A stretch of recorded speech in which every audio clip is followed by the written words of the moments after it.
Good morning, good afternoon, or good evening, whatever time this may be that you are listening or watching this video. Have a wonderful day. My name is Sis.Shantel. We are here for another devotion from HEDM. So for today, my topic is the deputy authority must also submit to authority. This month is authority. If you heard my devotion from earlier this month, the topic was, if we want to serve God, we must know God's authority. And now today I'm going to speak on the deputy authority must also submit to authority. So let's do some definitions really quick. So the meaning of deputy is a person whose immediate superior is a senior figure within an organization and who is empowered to act as a substitute for this superior. That means that you're put in a higher standard to someone, let's say the president, right? But you can act as the president. So the vice president can step in for the president if something happens. They have that authority to step in for the president if something happens. The word authority, the power or right to give orders or make decisions and enforce obedience. So today my scripture is going to come from the book of Matthew, chapter 20, verses 25 to 28. So I'm going to read the King James Version first, and then, as always, the Message Version. King James Version.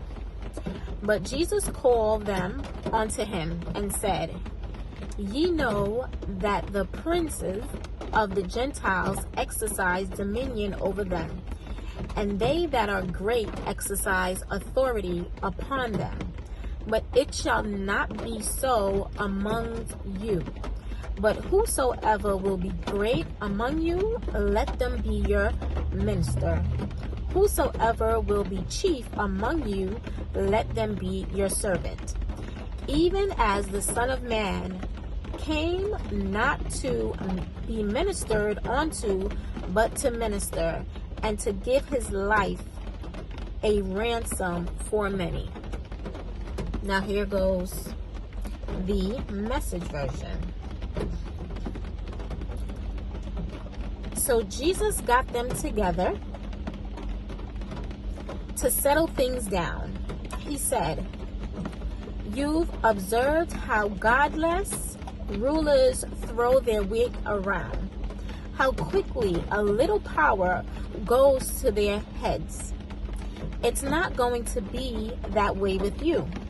Whoever wants to be great must become a servant. Whoever wants to be first among you must be your slave. That is what the Son of Man has done. He came to serve, not to be served, and then to give away his life in exchange to many who are held hostage. Yes. Okay. So in this story,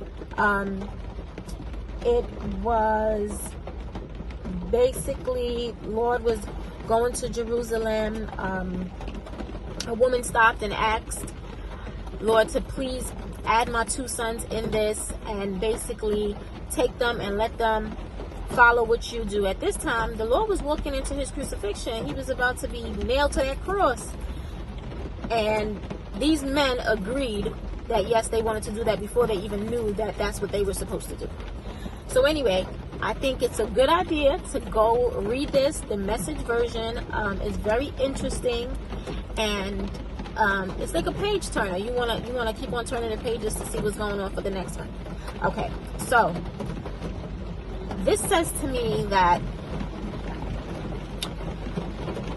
yes, you may be in power, but you also have a superior that you must answer to, right? So I'm speaking to people in power. I'm speaking to leaders. I'm speaking to managers. I'm speaking to supervisors. I'm speaking to myself. That I have a superior that I must answer to. And I do it on a day-to-day.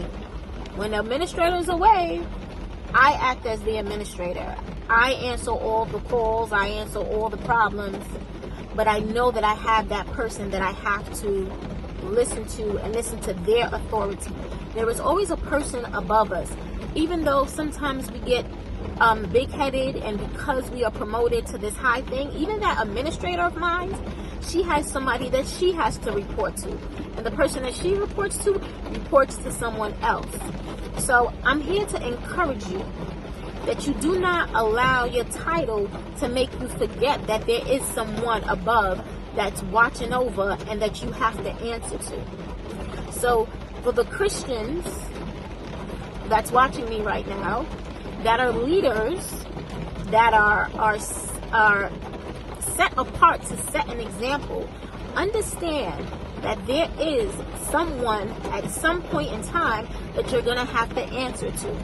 Understand that, yes, they have put you in this place, they have given you that authority, but guess what? They hold, or I should say, he holds all the authority.